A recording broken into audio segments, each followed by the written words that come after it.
घरातील काहींना आवडते, काहींना आवडत नाही आणि बटाटा म्हटलं तर मुलांच्या आवडीचाच. मग काय, भेंडी बटाटा मिक्स भाजी. पण घरातील साहित्यातच मसाला करून अगदी चटपटीत. ज्यांना भेंडी बटाटा आवडत नाही ते सुद्धा आवडीने खातील.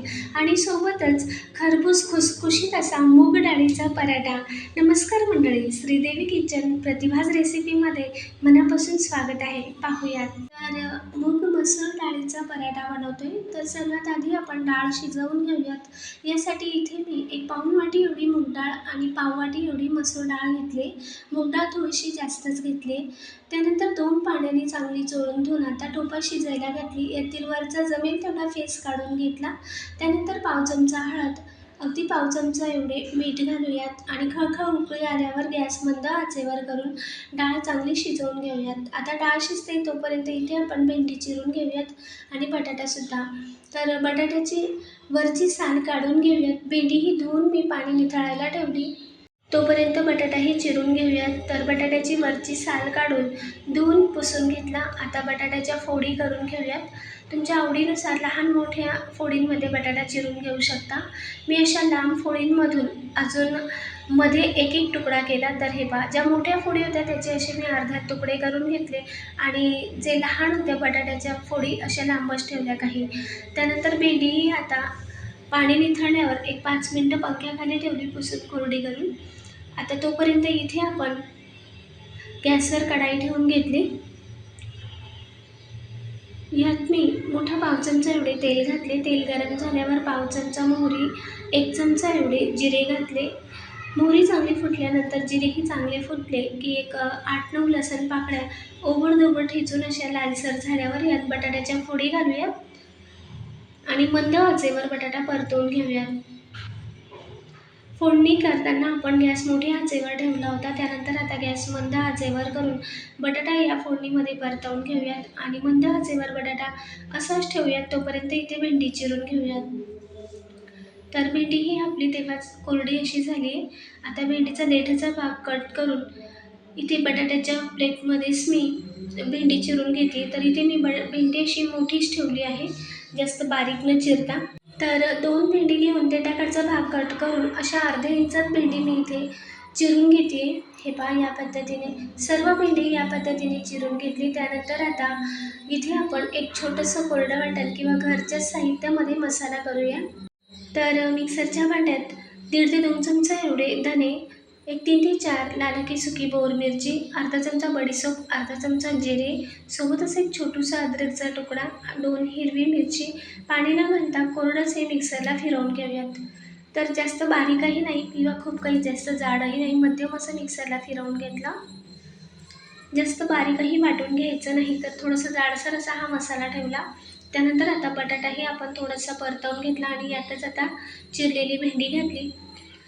भेंडीच्या तुलनेत बटाटा शिजायला वेळ घेतो म्हणून बटाटा आधी थोडासा मंद आचेवर ठेवला होता. तोपर्यंत आपण भेंडी चिरून घेतली आणि मसाला करून घेतला. आता त्यानंतर इथे भेंडी घातली आणि भेंडी ही 1 2 ते 3 मिनटं बटाट्यासोबत चांगली परतवून घेतली.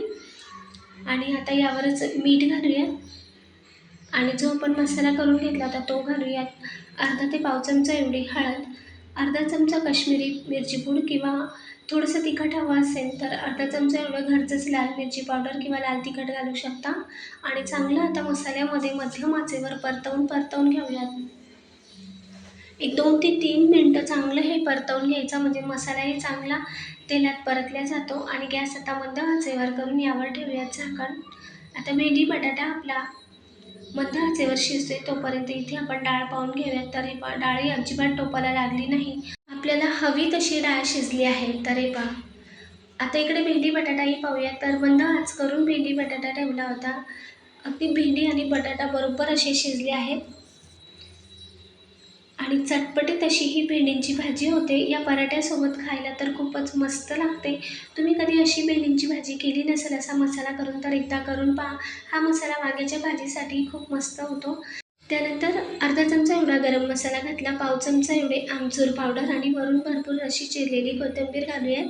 एकदम मंद आचेवर मिक्स करून घेऊयात. तुम्ही जर लिंबाचा रस घालत असणार वरून तर मात्र गॅस बंद करून मग लिंबाचा रस घाला. चवीनुसार मीठ आपण आधीच घातलं होतं म्हणून अगदी चांगली परतवून घेतली.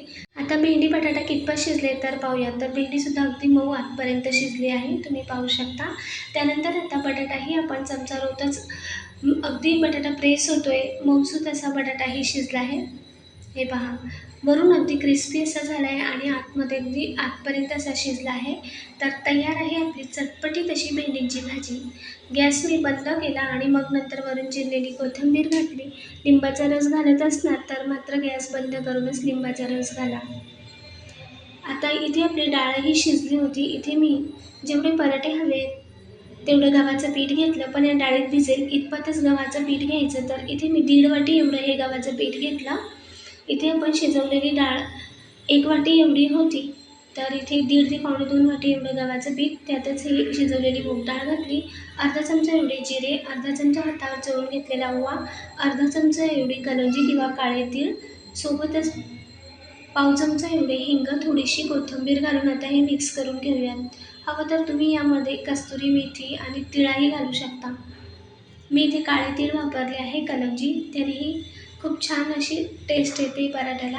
आता जेवढी डाळ होती तेवढ्याच याच्यात आधी मिक्स करून घेतलं सर्व आणि वरून 2 चमचे एवढे पोहे खाण्याचे तेलही घातलं, तेही सगळं यात मिक्स करून घेतलं. आता अजून ज्या टोपात डाळ शिजवली होती त्यातच थोडंसं पाणी घालून कणिक अशी घट्टसर भिजवून घेतली. जास्त अगदी चपातीसारखी कणिक नाही भिजायची, त्यापेक्षा थोडीशी घट्टसर ठेवायची. तर इतपत अशी मी कणिक भिजवून घेतली. आता पराठा बनवूया. जेवढा आपल्याला पराठा लहान मोठा जाड बारीक हवा आहे तेवढी कणिक घ्यायची आणि आता पराठा लाटण्यासाठी आधी गोल अशी मी छोटीशी पोळी करून घेतली. तर आता यावर आपण तेल लावूया.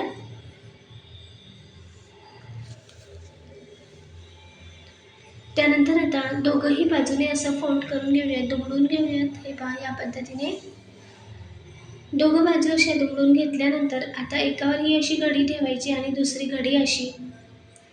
तर या पद्धतीने असा पराठा आपण बनवून घेऊया चौकोन आकारात. तुम्ही हवं तर त्रिकोण आकारात सुद्धा बनवून घेऊ शकता किंवा गोलही बनवून घेऊ शकता. तर मी असा इथे पानपुरा करून चौकोन आकार दिला आणि त्यानंतर आता अगदी थोडीशी पिठी लावायची. तसं याला पीठ लावायची गरज भासत नाही, पण चौकोन पराठा आहे तर थोडासा म्हणजे आकार धरत नाही. आपल्याला नेहमी गोल चपाती लाटायची सवय असते, त्यामुळे गोलच होतो. म्हणून असा गरगर फिरवता येतो चांगला, म्हणून मी थोडीशी पिठी लावली. तर या पद्धतीने इथे मी जमेल तसा चौकोनी पराठा लाटून घेतला. तुम्ही तुमच्या आवडीनुसार गोल त्रिकोण पराठा लाटून घेऊ शकता. आता तवा मी आधीच गॅसवर मध्यम आचेवर मध्यम असा गरम करून घेतला. इथे थोडंसं तव्यावर तेल पसरवून घेतलं आणि यावरच आता पराठा घालूयात. पराठा थोडासा असा फिरवून घ्यायचा, म्हणजे असा तव्याला चिकटणार नाही किंवा करपल्यासारखा होत नाही. आणि फिरवून मग आता उलट बाजू करून घेतली. तुम्ही तुमच्या आवडीनुसार साजूक तूप बटर लावू शकता. मी ते तेलानेच पराठा भाजून घेते. तर हे पहा, दोघं बाजूने मस्त असा खमंग खरपूस मध्यम आचेवर पराठा भाजायचा. जास्त मोठ्या आचेवर पराठा भाजू नका, वरून तर अगदी लालसर होतो, पण आतमध्ये आपण थोडा जाडसर जर ठेवलेला असतो तर आतमध्ये याची जी पूड आहे किंवा असं क्रिस्पी आणि खुसखुशीत होत नाही. तर या पद्धतीने मध्यम ते मंद आचेवर मी पराठा भाजून घेतला आणि काढून घेतला. याच पद्धतीने आता दुसराही पराठा भाजून घेऊयात. तर थोडंसं तेल अजून तव्यावर पसरवून घेतला आणि त्याच पद्धतीने चौकोन आकारात पराठा लाटून घेतला. तुम्हाला जर अगदी कमी भाजायचं आहे किंवा कमी तेलात भाजायचं आहे तर थोडंसं तेल कमी घालू शकता. तर आता दुसराही पराठा आपण अगदी कमी तेलात भाजूयात. तर थोडंसंच वरून तेल लावलं, उलथाण्यानेच थोडंसं पराठ्याला तेल पसरवून घेतलं या बाजूनेही आणि दोघंही बाजूने उलट पालट करून इथे कमीत कमी तेलाचा वापर करून तुम्हाला पराठा भाजवून दाखवते. तर हे पहा, तरीसुद्धा मस्त असं आणि खुसखुशीतच पराठा होतो. तर पहिला पराठा आपण तेलात भाजला आणि दुसऱ्या पराठ्याला अगदी थोडंसं तेलात भाजून घेतला. तर अगदी खमंग खुसखुशीत असे पराठे झाले. याच पद्धतीने तुम्ही पराठे लाटून आणि भाजून घेऊ शकता. राहिलेले पराठेही आपण असेच बनवून घेऊयात. तर अगदी खुसखुशीत असे पराठे होतात. तेवढेच या पराठ्यांसोबत ही भेंडींची भाजी फार टेस्टी लागते. तर हे पहा, अगदी मस्त असा रंग आला आहे. दोघंही बाजूने खरपूस पराठे भाजले गेले आहेत. तरी पहिला पराठा तुम्हाला थंड झाल्यावर असा मोडून दाखवते. तर अगदी एकूण एक पदर याचा मोकळा असा झाला आहे. या मूगडाळीच्या पराठ्यासोबत ही भेंडी बटाट्याची भाजीचा खूप मस्त असा संच जमतो. खायलाही तेवढंच टेस्टी लागतो. मुलंही आवडीने खातील. काय घरातील सर्वच लहान मोठ्यांना सर्वांनाच आवडेल. रेसिपीला लाईक करा, शेअर करा, सबस्क्राईब करायला विसरू नका. कमेंटद्वारेही नक्की सांगा. नवीन रेसिपीसोबत पुढच्या भागात पुन्हा भेटूया. धन्यवाद.